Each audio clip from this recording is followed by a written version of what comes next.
Give us an idea of how you got started in the electoral process. So I worked for my predecessor, Peter Deutsch, when he was in the Florida legislature. And I always knew I wanted to run for office. I wanted to make a difference. I was raised, around my very Jewish family dinner table to believe in the idea that because we were fortunate, we should give back.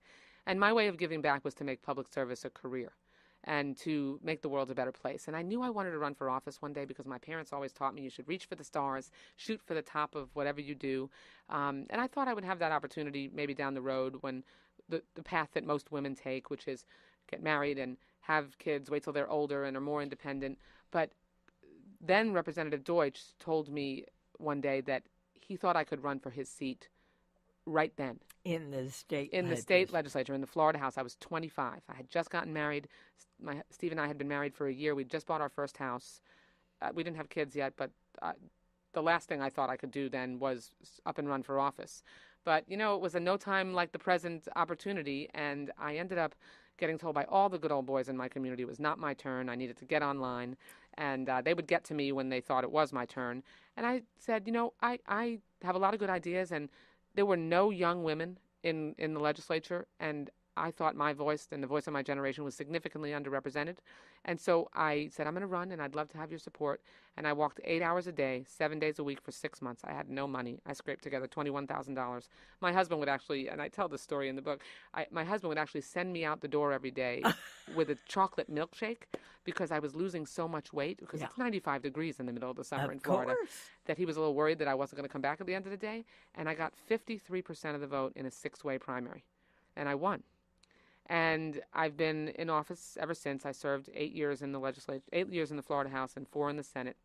And then I succeeded Congressman Deutsch, because he ran for Congress in '92, in 2004, and was elected to his seat in the House of Representatives. So your life from early adulthood has been legislating and public service. And it was something that I just made a decision that I grew up in the me generation in the 80s. I graduated from high school in 1984, and all of my friends then, they were going the corporate ladder route.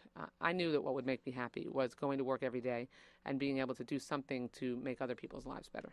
Tell me what your reaction is to the headline in the New York Times yesterday that it is the women in the Senate who are leading this effort towards some kind of resolution.